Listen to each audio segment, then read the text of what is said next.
पार्थाय प्रतिबोधितां भगवता नारायणेन स्वयं व्यासेन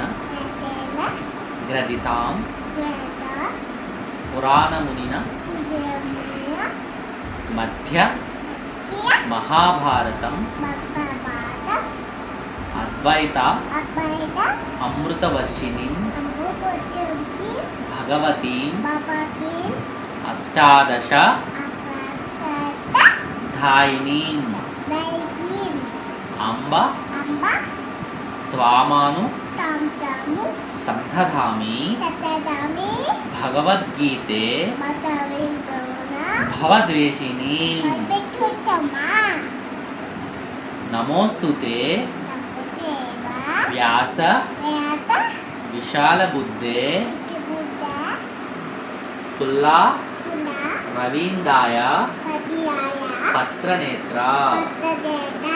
येन त्वया भारत